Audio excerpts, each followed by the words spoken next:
이 무더위 가운데서도 하나님의 은혜와 사랑이 여러분 모두 가정에 함께 하시기를 주님의 이름으로 축복합니다. 일기예보를 보다가 올해 여름 8월이 굉장히 더워질 거라고 하면서 근데 역대 가장 더웠던 2018년만큼 더울 거다 이런 얘기를 하는 걸 봤어요. 그래서 2018년? 생각해 보니까 우리 예수소망교회가 딱 이때 그 해에 지금 여기 교회가 설립이 돼서 그때를 한번 생각해 봤습니다. 교회 여기 제 3층에 이삿짐을 8월 15일 날 이사를 했고 그 다음날 집을 이사를 하고 아침에 일어났더니 아침에 선선한 바람이 불더라고요. 그러니까 여러분 8월이 굉장히 더울 수는 있는데 보름 정도 지나고 나면 저녁에는 모르겠어요. 열대야가 될지 모르지만 아침에 그래도 찬바람이 드는 날이 멀지 않았다. 멀지 않았다. 여러분 우리가 이렇게 미래에 대한 어떤 희망을 갖고 인생을 사는 것은 매우 중요합니다. 우리나라의 일제시대 때 수많은 사람들이 처음에는 3.1 독립만세 운동에 참여했던 민족의 지도자도 하다가 또는 독립군으로도 활동하다가 나중에 거의 모든 사람들이 다 변절을 해요. 그 변절한 사람들한테 물었습니다. 왜 변절했는지. 그때 이구동성으로 하는 말은 우리가 독립이 될 줄을 몰랐다는. 그것이 계속 그냥 이렇게 지속이 된다면 굳이 내가 민족을 위해서 나라를 위해서 할 일이 뭐겠어요. 그냥 그런 자기 일신의 안녕을 위해서 일제히 협력하며 사는 거지.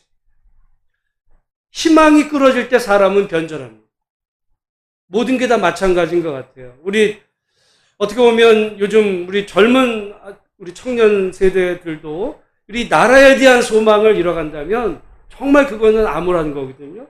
우리 연로하시거나 우리 장년 기득권만이 아니라 우리 청년들 또한 우리 나라, 개인, 가정, 교회 할 것 없이 우리가 여기서 끝이 아니라 하나님께서 반드시 우리 미래에 더 좋은 것으로 우리 삶을 인도하실 줄로 믿고 믿음으로 우리에게 주어진 이 길을 하나님과 함께 믿음으로 걸어갈 수 있는 복된 성도들이 다 되시기를 주님의 이름으로 축복합니다.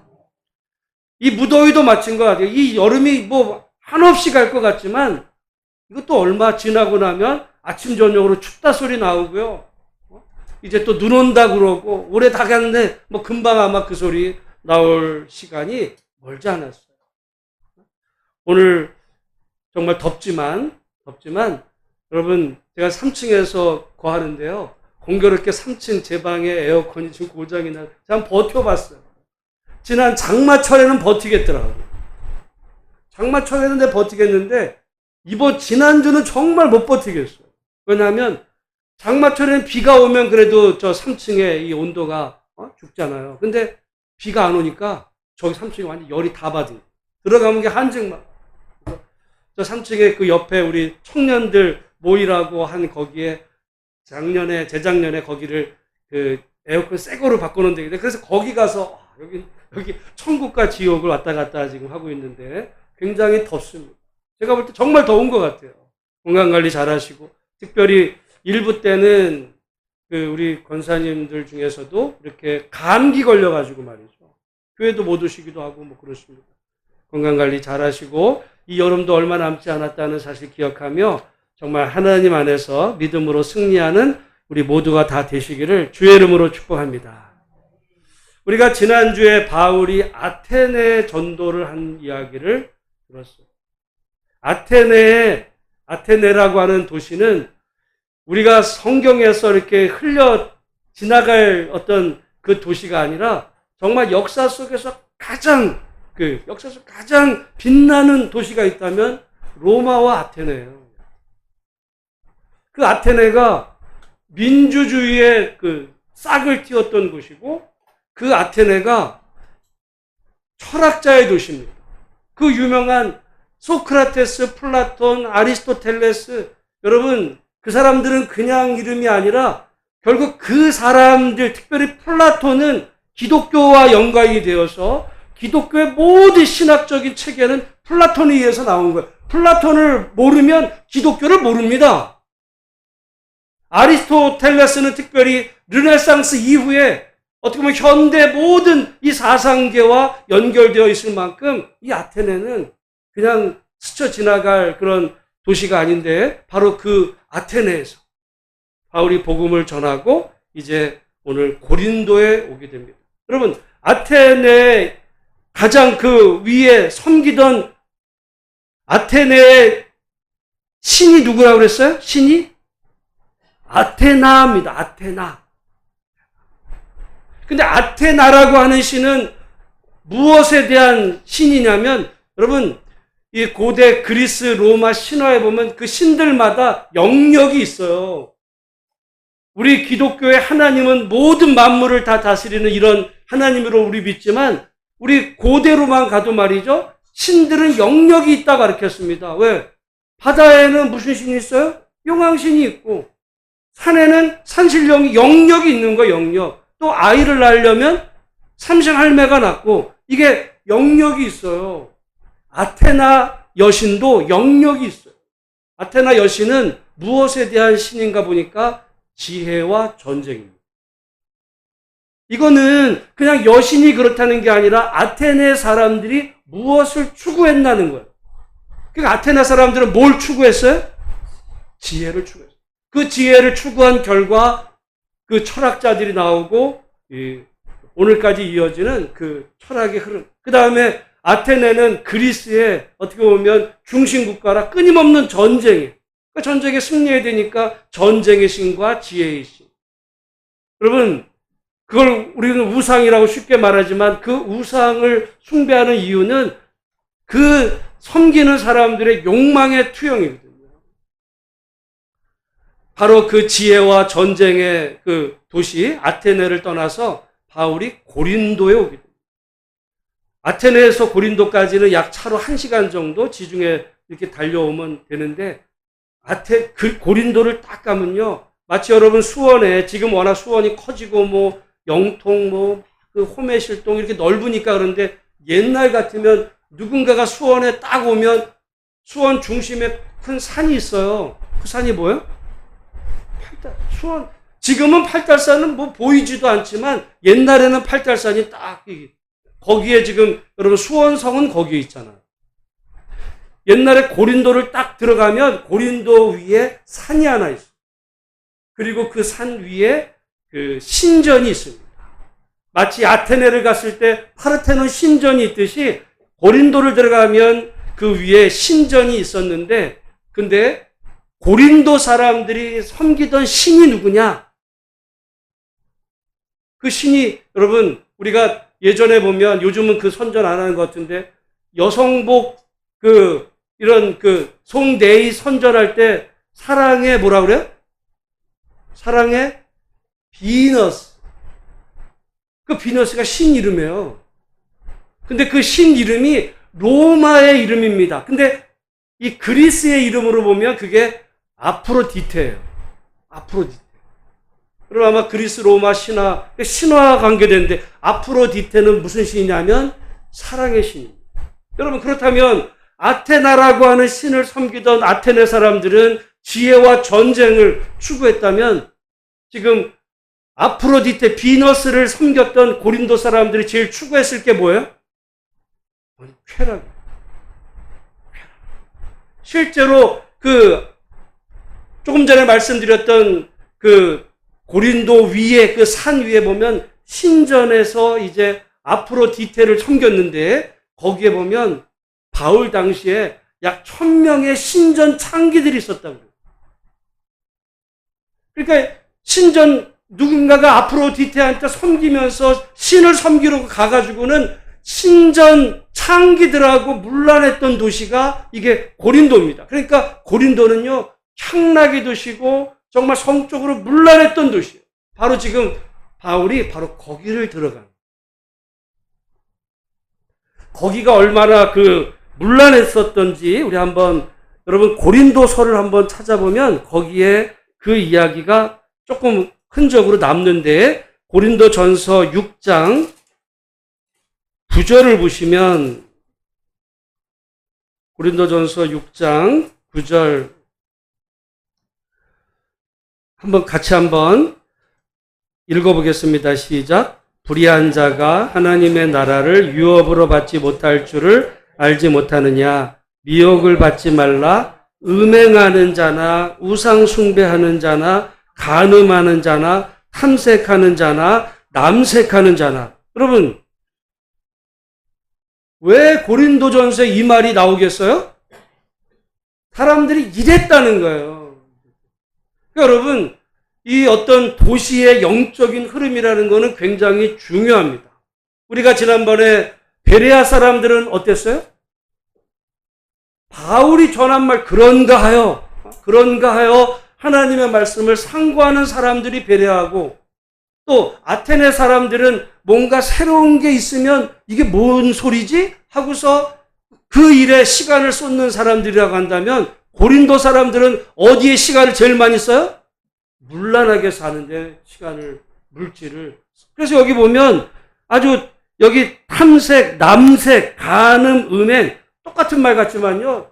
그냥 온갖 성적으로 더럽은 추잡한 일은 다 하던 데가 어디라고요? 고린도. 바로 그 고린도에 바울이 들어갑니다. 오늘 그 얘기를 하는데요. 우리 2절 말씀. 3절 같이 한번 읽어보겠습니다. 시작. 아굴라라 하는 본도에서 난 유대인 한 사람을 만나니 클라우디오가 모든 유대인을 명하여 로마에서 떠나라 한 고로 그가 그 안에 브리스길라와 함께 이달리아로부터 새로 온지라. 바울이 그들에게 감해 생업이 같으므로 함께 살며 일을 하니 그 생업은 천막을 만드는 것이더라. 여기요, 우리가 그냥 어떻게 보면 그냥 지나가 버릴 수 있어요. 아, 거기 고린도에 갔더니 브리스길라 아굴라 부부가 있었더에 이렇게 지나갈 수 있지만, 가만히 성경을 보면요, 그 당시 어떤 그 상황을 좀 알 수 있는데, 그러니까 아굴라는 고향이 어디예요? 본도에서 난 본도 사람, 어떤 그런 곳에서, 근데 어디서 살고 있었어요? 로마에서. 뭐라 그래요? 클라우디오가 모든 유대인을 명하여 로마에서 떠나라. 그래서 떠나가지고 지금 어디 와 있는 거예요? 고린도에 와 있는 거야. 여러분, 이게 실제로 그 로마서에 보면 로마 교회가 어떤 누군가에 의해서 세워지냐면 이 브리스길라 아굴라에 의해서 세워집니다. 그러니까 바울의 전도받은 사람이 아니에요. 제가 볼 때는 그래서 많은 경우 사도행전의 오순절 성령 강림 때 그 성령을 체험하고 예수를 영접하고 이제 사람들이 간 사람 중에 브리스길라 아굴라는 로마에 가서 살았던 거예요. 그리고 이 사람들 중심으로 로마에 그 기독교인들이 생깁니다. 근데 그 로마에는 유대인들도 살고 있었어요. 근데 이 사람들이 이제 초창기에 유대인으로 예수를 믿은 사람들 사이에 싸움이 벌어져요, 로마에서. 그러다 보니까 로마 황제가 이것들이 꼴값을 하네. 어디까지 와가지고 지금 지들끼리 싸워? 그 황제가 누구라는 거예요? 클라우디오. 그래가지고 야, 다 나가, 니들. 다 쫓아버렸어요. 추방해버린 거야. 그러니까 이때 추방된 사람 중에 이 브리스길라 아굴라가 어디로 왔다는 거예요? 지금 고린도로 와 있던 거예요. 우리가 그냥 스쳐 지나가는 것 같지만 거기에 역사적인 배경이 있어요. 여러분 한번 생각을 해보세요. 나름 이 아굴라하고 브리스길라는 로마에서 복음 전해가지고 막 이러고 있는데 어떤 동료 유대인들하고 싸움이 붙었어요. 그럴 수밖에 없죠. 바울도 지금 계속 싸움 붙는데. 그러니까 그러고 있는 중에 롬 황제로부터 여러분 추방당했다는 거. 우리가 어떤 지역에서 살고 있다가 만약에 거기서 추방당했다 생각을 해보세요. 옆 동네 이사 가는 게 아닙니다. 그러니까 정말 미래를 알 수 없는 그런 속에 공교롭게도 브리스길라 아굴라는 이 고린도까지 흘러들어왔는데, 근데 공교롭게 그때 하나님이 누구를 거기에 고린도에 보내신 거예요? 그래서 이 고린도 교회는 바울과 브리스길라 아굴라 부부의 협력으로 세워줍니다. 우리가 한번 생각을 해보면 브리스길라 아굴라가 로마에서 추방돼서 고린도로 올 때는 정말 절망적이었을지 몰라요. 근데 거기서 바울을 만나가지고 거기서 고린도 교회가 생겨나게 될 거라고는 상상을 못했을 수 있습니다. 여러분, 오늘 우리가 인생을 살아가다가 어떤 뜻하지 않은 어떤 내가 원했던, 내가 계획 속에 있었던 게 아니라 원치 않는 어떤 뜻밖의 일을 당해서 당황스러운 일을 경험할 수 있잖아요. 지금 브리스길라가 뭐 로마에서 무슨 죄를 졌어요? 뭘 했어요?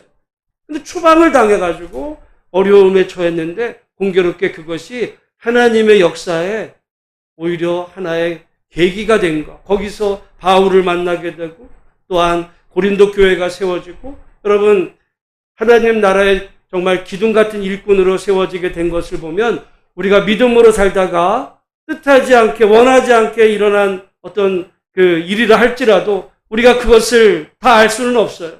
그러나 우리가 찬양한 것처럼 나의 갈 길 다 가도록 예수 인도하시니 우리가 인생의 여정을 다 지나가는 이후에 그때를 돌아보면 아 그것이 하나님의 은혜여 섭리였구나 라고 깨닫고 고백할 날이 우리에게도 있음을 기억하고 오늘 우리에게 주어진 믿음의 길을 정말 묵묵히 하나님 의지하며 걸어갈 수 있는 복된 성도들이 다 되시기를 주님의 이름으로 축복합니다. 저는 우리 예수만교회도 지금 공교롭게 올 8월이 2018년 뜨거웠던 여름 하나님께서 우리 이곳에 교회를 세워주시고 이 과정이 우리가 알 수는 없지만 반드시 이후에 정말 그때 하나님께서 그렇게 하신 분명한 뜻이 있었노라고 고백할 그날까지 기도하며 믿음 생활 잘하며 하나님의 교회를 섬겨갈 수 있는 우리 모두가 다 되시기를 주의 이름으로 축복합니다. 여기에 지금 아주 중요한 어떤 정보가 있는데요. 뭐냐면 바울의 직업이 뭐였어요? 천막을 만들. 근데 브리스길라 아굴라도 뭐 하는 사람이었어요? 천막을. 그러니까 그 사람들은 하는 일이 있었어요. 이 일을 하고 남은 시간에 복음을 전하. 그러니까 이 브리스길라 아굴라는요, 일종의 오늘날로 말하면 목회자가 아니야. 굳이 말한다면 바울이 목회자고 브리스길라 아굴라는 뭐예요? 평신도. 일하면서 하나님 섬기고 전하고. 여러분, 우리가 성경을 보면 어떻게 보면 이 목회자 중심으로, 바울 중심으로 다 보지만 바울 혼자 한 게 아니었어요. 빌립보 교회에서 누가 있었어요? 루디아가 있었어요. 루디아가 훗날. 지금 여기 고린도에는 누가 있어요? 브리스길라 아굴라가 있는 거야. 왜냐하면 이후에 바울은 떠나거든요. 그 고린도를 누가 지금 돌보면서 해요? 브리스길라. 하나님 안에서는 우리는 인간적으로는 바울만 보지만 브리스길라 아굴라, 여러분 특별히 브리스길라 아굴라라고 그래요. 브리스길라 아굴라에서 누가 남편이에요? 아굴라. 그럼 브리스길라는 뭐예요? 부인이야. 오늘 여기에는요 아굴라가 이름이 먼저 나오지만 딴 데는 거의 다 브리스길라가 먼저예요. 여러분 생각을 해서 2000년 전에 집안에 우리 여러분 조선시대 때 부인이 있고 남편이 있어요. 그 집안을 얘기하려면 남편하고 부인 얘기하는데 부인 이름을 먼저 얘기해요? 남편 먼저 하지. 근데 여기 지금 아굴라도 신실한 사람이었지만 그 주의 사역에서 브리스길라가 정말 헌신적인 그런. 여러분 자기가 복음 전하는 일 때문에 들어오는 게 아무 수입이 없어. 그런 수입은 자기가 생업을 통해서. 여러분 오늘 전 세계를 보면 지금 유대인 때문에 지금 저 중동에 정말 3차 대전 일어날 것 같은 분위기예요. 유대인도 문제가 많아요. 근데 어쨌든 유대인이 지금 이 세계를 움직이는 거는 우리가 뭐 다 알고 있는데 근데 유대인들은요 오늘 본문에 보듯이 모든 아이 자녀들에게 그 기술을 가르칩니다. 우리는 뭐라 그래? 아이들이 기술 배우려고 그래. 야, 뭐 기술이야. 공부해. 유대인들은요, 기술을 먼저 가르쳐. 아이들이 하나 이상. 왜? 왜냐하면 유대인은 역사 속에서요, 자기가 이렇게 추방을 당해. 그러니까 추방을 당하면, 여러분, 우리 같으면은, 우리 한국 사람들은 뭐 하면은, 야, 어떻게 건물주가 꿈이잖아. 에? 그래가지고 땅 사고, 뭐 이런 거. 돈 버는 건 오직 땅. 근데요, 유대인들은 땅에 관심이 없어요. 유일하게 관심 있는 땅은 예루살렘. 그들에게 관심 있는 거는 자기들이 이렇게 지역에 있다가 쫓겨나야 되는데 땅 문서 갖고 있으면 뭐예요? 아무 의미 없어, 그거는. 다 뺏기는 거지. 그러니까 쫓겨났을 때 살기 위해서 그들이 관심 가졌던 게 그게 보석입니다. 전 세계적으로 이 보석상들은 다 유대인 중심이에요. 그리고 유대인들이 그러니까 지혜를 가르치고 왜냐면 머릿속에 든 거는 어디 가도 써먹을 수 있고 그 다음에 손재주. 왜냐면 그러니까 바울이 본래 바리새인으로 어떻게 보면 정말 그 바리새 교육을 받은 정통 유대 학자인데 그럼에도 불구하고 기술이 있었어요. 이거는 바울만 그런 게 아니에요. 다 그럽니다. 참 우리 배울 바가 있을 수도 있어요. 우리 아이들이 뭔가 어디 정말 그 유대인들은 어디다 내놔도 먹고는 살아. 왜? 기술이 있어. 여기 지금 아굴라도 천막을 만들. 여러분 이 연구하는 학자들에 따르면 이 천막이 굉장히 비싼 거예요. 이게 싸구려 무슨 우리 뭐 옛날 몽고 텐트 그런 게 아니라 정말 이렇게 귀한 텐트를 만들어서 비싼 거예요. 그러니까 짧게 만들어도 비싸게 팔아가지고 이렇게 활동할 수 있게 그런 생업을 이제 했는데 그걸 통해서 4절에 보면 안식일마다 바울이 회당에서 강론하고 유대인과 헬라인을 권면했습니다. 우리 한번 5절 말씀 같이 한번 읽어보겠습니다. 시작. 실라와 디모데가 마게도냐로부터 내려오매 바울이 하나님의 말씀에 붙잡혀 유대인들에게 예수는 그리스도라 밝히 증언하니 그랬습니다. 우리가 사도행전 이렇게 앞에서부터 쭉 보다 보면 이 마게도냐가 어디냐면 그게 그 데살로니가 지역이 마게도냐예요. 그때까지 바울과 실라가 있다가 바울은 아데네에 혼자 갑니다. 그리고 지금 고린도에도 혼자 왔는데 이후에 마게도냐에서 실라와 디모데가 왔다는 거예요. 만난 거죠. 제자들하고 만나서 이제 뭐를 증거했냐? 예수는 그리스도라 밝히 증언하니. 바울이 많은 거를 전했지만 결국 바울이 전한 거는 딱 한 문장이에요. 뭐예요? 예수가 그리스도. 여기 그리스도라는 말의 영어 표현은요. 그 메시아야, 머사이야, 메시아거든요. 예수가 메시아다야. 근데 메시아라는 말은 유대식 표현이고 그리스도라는 말은 이게 그리스 말이거든요. 그러니까 예수가 메시아다, 그리스도다. 결국 그 말은 뭐냐면 왕이라니. 바울이 전한 복음은 딱 하나예요. 예수가 누구라고요? 왕. 유대인들이 그토록 갈망하던 메시아, 하나님이 보내시겠다고 했던 그 메시아는 왕이거든요. 그분이 예수다. 결국 우리의 믿음, 어떤 신앙 고백, 우리가 사도신경 고백하고 우리가 신앙생활하지만 모든 거를 한 문장 딱 그 압축하면 바울이 전한 복음, 그리고 제가 볼 때 우리 어떤 신앙 고백의 한 문장은 예수가 주인님이시다. 나머지는 다 설명이야. 우리 한번 따라하겠습니다. 예수님이 주인님이시다. 근데 문제는 누구의 주인이야? 온 우주와 그리고 나의. 여러분 이게 지금도 믿어지기는 쉽지 않아요. 왜? 여러분 주인은 나지 왜 예수님이에요?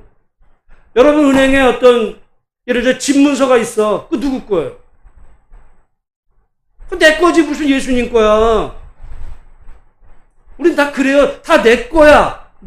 대신 예수님은 어떻게 하셔야 돼? 나를 조금 도와주시는. 내가 어려운 일 생기면 기도하면 날 도와주시고, 내가 아프면 기도하면 도와주시고, 다만 내가 건강해졌을 때, 내가 어렵지 않을 때는 좀 간섭 마세요. 왜? 주인은 나거든. 그 정도야. 그게 아니라 예수님이 주인님이시다. 우리가 이 고백이 여러분 쉽고 뭐 단순하지만 여러분 본래 단순하고 단순한 게 어려운 거예요. 그 이야기를 바울이 전하니까 유대인들이 6절에 보면 그들이 대적하여 비방하거늘. 대적합니다. 우리가 이제까지 바울을 사람들이 대적을 해요. 근데 가만히 보면 그리스 아테네에서는 사람들이 대적했어요? 아니었어요? 대적하지 않아. 그냥 들어보는 거야. 뭔 말이야? 예수라는 어떤 뭐 신이 뭐 그런 게 있어? 그랬지만은 유대인들은요, 구약에 대해서 정통하고 예수가 나무에 달려 죽었다는 사실을 알게 되고서는 나무에 달려 죽은 자는 하나님께 저주받아 죽은 자인데 그 저주받은 자가 왕이라고 메시아라고 우리가 꿈꾸던 그런 소망하던 자라고 말 같은 소리를 해야지 이게 이래가지고는 이제 그 유대인들이 바울을 대적하고 비방하기 시작합니다. 우리가 이거는 뭐 앞에서 이미 봤어요. 그래 데살로니가에서는 사람들이 흥분해가지고 바울 죽이려고 바울이 이 베레아까지 가니까 쫓아오잖아요. 데살로니가에서 베레아까지 거리가 얼마나 된다 그랬어요? 그것도 거의 여러분 한 60km 정도 됩니다. 엄청난 데를 1시간 정도 달리는 거예요. 차로. 그런 데를 쫓아와서 죽일 만큼 유대인들이요. 정말 못 받아들이는 게 뭐냐면 예수가 왕이다. 이거 못 받아들여요. 그러자 바울이 어떻게 하냐면 6절 말씀 같이 한번 읽어보겠습니다. 시작. 그들이 대적하여 비방하거늘 바울이 옷을 털면서 이르되 너희 피가 너희 머리로 돌아갈 것이요 나는 깨끗하니라 이후에는 이방인에게로 가리라 하고. 여러분 저는 이 말씀을 볼 때마다 참 성경을 잘 해석을 해야 돼요. 바울이 지금 이 말을 한 그 의미를 우리가 어떻게 받아들여야 되는지. 왜냐하면 제가 벌써 그것도 그러니까 한 2001년도에 저희가 이제 미국에 가서 아마 그 해에 저희가 가져가고 이제 미국에 와서 교회들을 정말 이렇게 어떻게 교회들이 운영되는지를 알아보기 위해서 제 기억에 제일 먼저 갔던 교회가 있어요. LA에서 저희 집에서 약 1시간 정도를 달려서 토렌스 제일장로교회라는 데를 갔어요. 그때 기억으로 거의가 한 2, 3천 명 됐어요. 여러분 미국에서의 2, 3천 명은 한국에서의 재정과 숫자로 열을 곱하면 됩니다. 그러니까 미국에서 100명이면 한국에 1000명 규모예요. 재정적인 이런 것들이 수준이 달라요. 그러니까 2, 3천 명 되는 그 토렌스 제일장로를 그래서 얼마나 기대를 하고 갔겠어요. 근데 정말 너무너무 실망해요. 뭐냐면 그때 목사님이 유럽을 갔다 오시고 독일을 그리고 폴란드에서 아우슈비츠를 갔다. 아우슈비츠는요 600만 명의 유대인들이 독일 히틀러에 의해서 이 독가스실에서 죽임당했거든요. 여러분 수원이 지금 한 120만 130만 돼요. 그러면 우리 수원에서부터 어른까지 다 죽이고 5배를 죽여야 600만 명이 되는 거예요. 서울시의 절반 인구를 깐나내기서부터 다 죽이는 거예요. 지옥이에요. 그거는. 그 지옥의 현장을 갔다 와서 이제 지난주에 아우슈비츠를 갔다 왔다. 그러면서 하는 말씀이 예수님을 그들이 이제 십자가에 달릴 때 빌라도에게 그 피를 자기들에게 돌리라. 그러면서 이 얘기를 하는 거예요. 지금 뭐라 그래요? 너희 피가 너희 머리로 돌아갈 것이. 나는 깨끗. 그러면서 하는 말이 뭐였던 거예요? 그러니까 여러분 독일인들은 기독교인들이에요. 독일 사람들은. 유럽에는 제가 가끔 캐톨릭이 더 많아요. 근데 캐톨릭, 프랑스, 스페인, 이태리 다 캐톨릭입니다. 기독교, 우리 같은 기독교 조금 루터의 나라가 독일이에요. 그러니까 히틀러를 추종했던 사람들이 다 기독교인들이에요. 기독교인들이 히틀러를 광신적으로 오늘날 태극기 부대 같은 그런 일을 하면서 막 열광해가지고 말이죠. 그 히틀러 하다가 결국 유대인을 죽였어요. 얼마를 죽여? 600만 명을 죽였어요. 그러면은 어떻게 보면 보고서 야, 인간이 이렇게 잔인할 수 있나 이런 거를 설교가 돼야 되는데 그 목사님 뭐라 그래요? 유대인이 죽은 이유가 있다는 거야. 그 피를 그 머리 위에 우리 머리 위에 돌리라고 그랬지 않냐고. 그 얘기는 뭐예요? 니들이 죽을 죄를 해서 죽은 거야. 그 얘기잖아. 야, 난 그 순간 성경을 진짜 뛰어쳐나오려고 했어요. 내가 그 이후로 하나님의 말씀에 대해서 연구한다는 게 말이라고 다 그게 하나님 말씀이에요?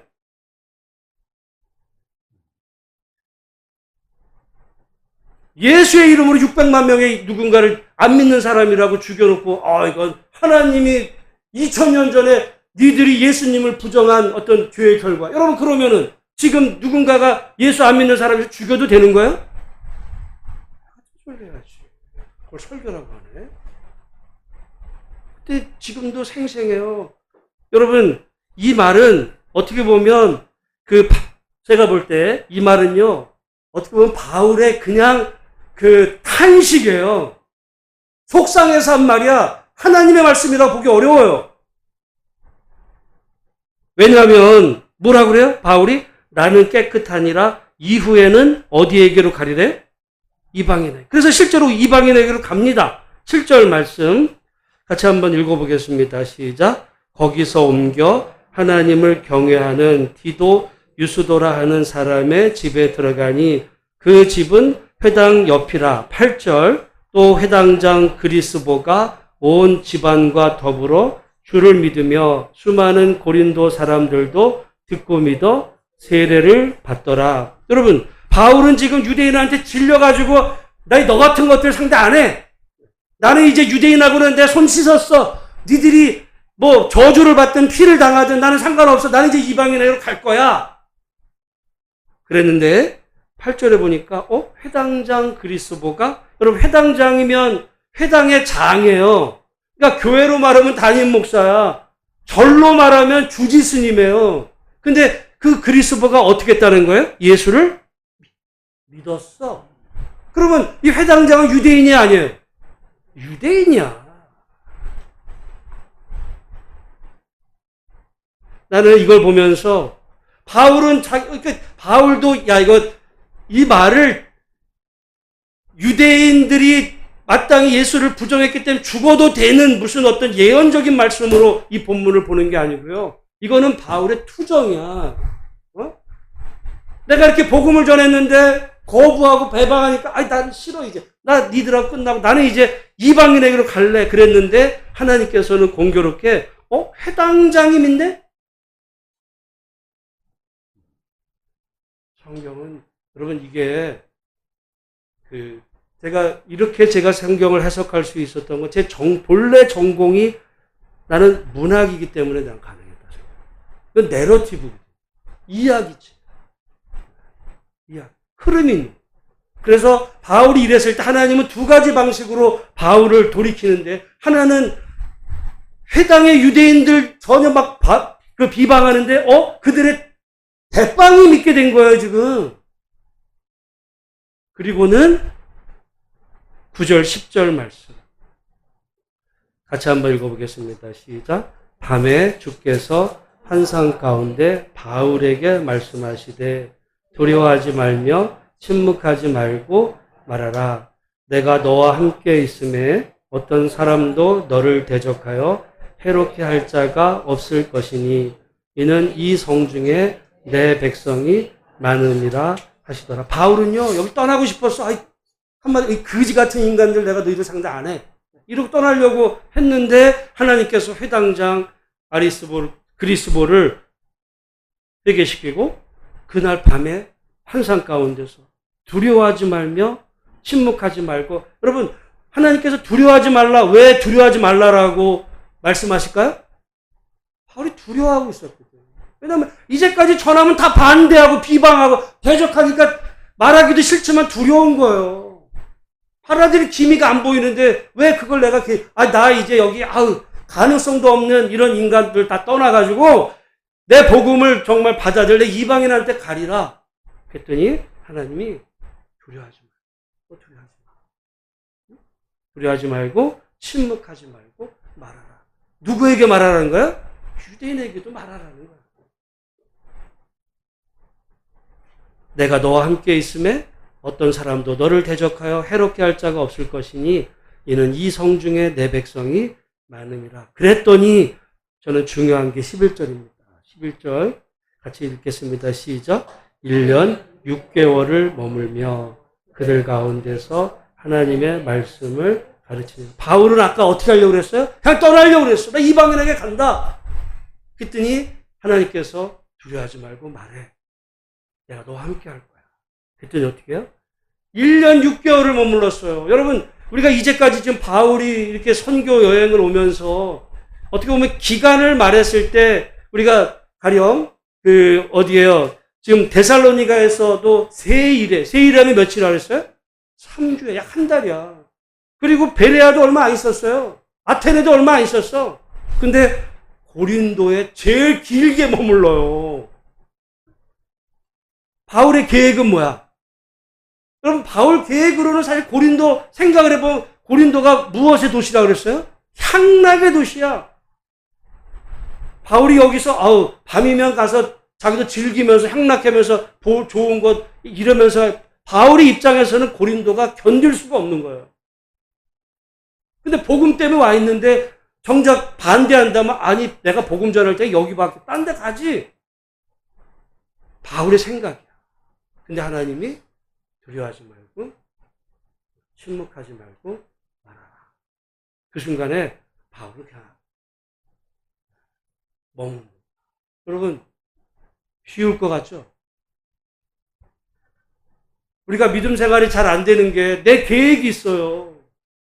내 계획이 있는데 하나님이 말씀하시는 거야. 아까도 말했지만 예수님을 주님으로 영접한다는 거는 내 계획이 있고 하나님의 계획이 있을 때 이게 같이 가면 좋지만 충돌하면은 내 계획은 접는 거예요.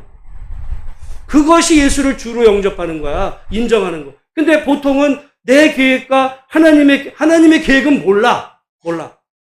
하나님 내가 계획 세웠으니까 내 스케줄이 있어요. 내 스케줄대로 하나님 도와주셔야 돼. 안 도와주시면 내가 좀 생각해 볼게. 말은 그렇게 안 하죠. 보통 그렇게 믿음 생활해요. 우리는 그거를 종교 생활을 합니다. 종교.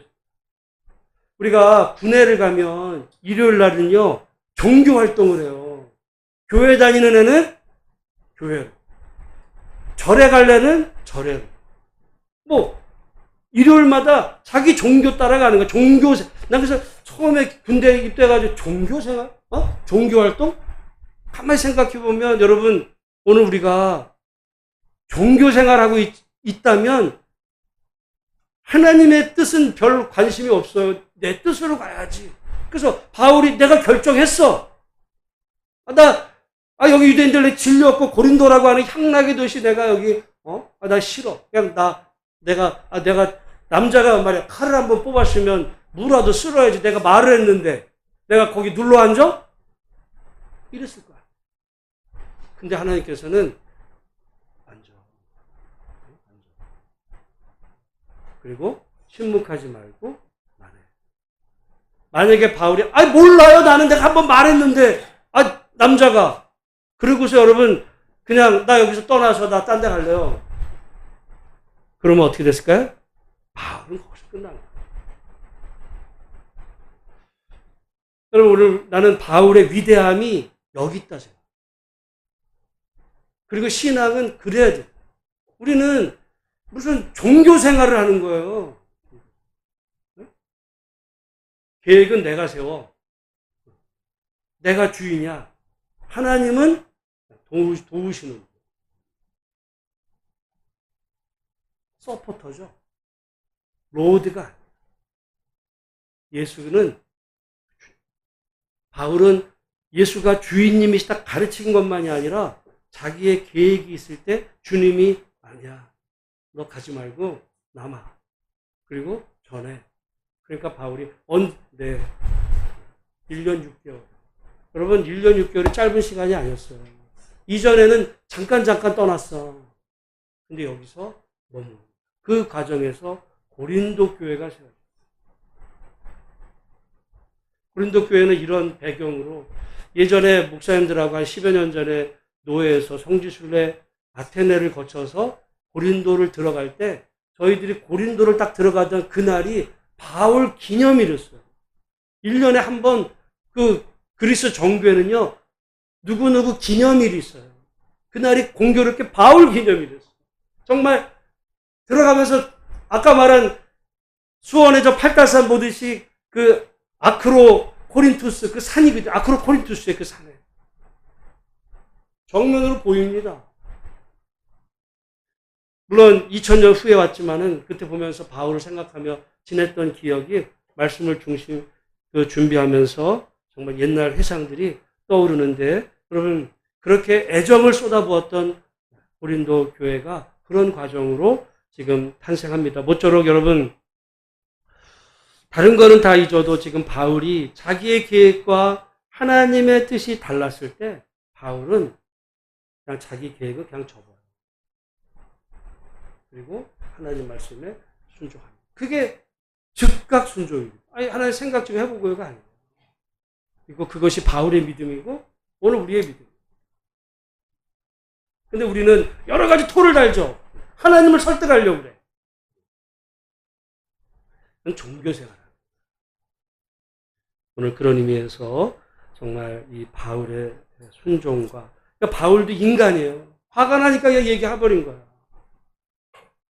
그렇지만 하나님 말씀하실 때 숙입니다. 여러분, 때로 내 생각과 하나님의 계획이 다를 때 하나님이 말씀하시면 그 말씀 앞에 순종합니다. 그것이 믿음이다 라는 걸 기억하시고 믿음 생활 잘하시는 우리 모두가 다 되시기를 주님의 이름으로 축복합니다. 하나님 아버지 은혜를 감사합니다.